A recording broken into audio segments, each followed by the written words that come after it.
अगली खबर है मुंबई की दूसरी लाइफलाइन कहे जाने वाली बेस्ट बसों को लेकर, जिसके कायाकल्प की तैयारी चल रही है। दरअसल मौजूदा वक्त में आर्थिक तंगी से जूझ रहे बेस्ट उपक्रम को सक्षम बनाने और उसका कायाकल्प करने के लिए 28,000 करोड़ रुपए की जरूरत है।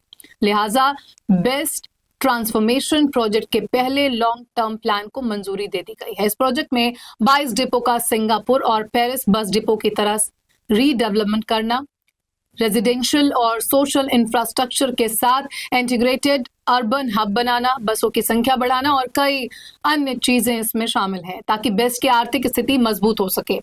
फिलहाल इस प्लान को बीएमसी को भेज दिया गया और वहां से हरी झंडी मिलने के बाद इसे कैबिनेट अप्रूवल के लिए भेजा जाएगा। आपको बता दें कि प्रपोजल सबसे पहले जून में मुख्यमंत्री के सामने पेश किया गया था, जिसके लिए बेस्ट के केपीएमजी को लेकर रीडेवलपमेंट प्लान की स्टडी करने के लिए अपॉइंट किया गया था।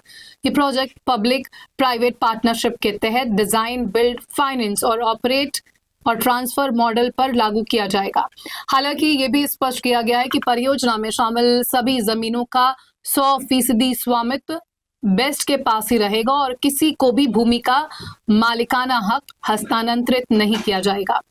प्रोजेक्ट के पहले चरण में 22 बस डिपो और 5,000 से 10,000 कर्मचारियों के क्वार्टरों का आधुनिकीकरण भी किया जाएगा। वहीं सभी 22 डिपो को मिलाकर 10,000 बसों की पार्किंग की योजना भी की गई है।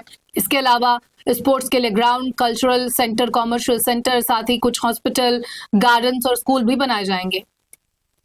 एमएमआर में पार्किंग की समस्या को कम करने के लिए आधुनिक पार्किंग सुविधा विकसित की जाएगी, जिससे कमाई बढ़ाई जाएगी और उसका उपयोग लंबी लायबिलिटीज के भुगतान, सेवानिवृत्त और वर्तमान कर्मचारियों की बकाया के निपटारा और स्वामित्व वाली बसों की खरीद और संचालन के लिए किया जाएगा।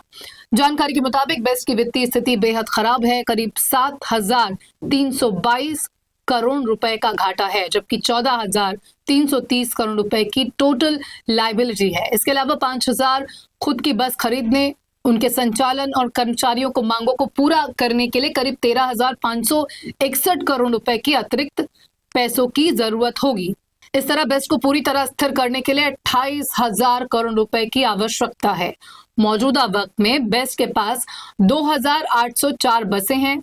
इसमें से करीब 639 बसें खुद बेस्ट की हैं और बाकी की बसें वेट लीज यानी निजी ऑपरेटरों से किराए पर लेकर चलाई जा रही हैं।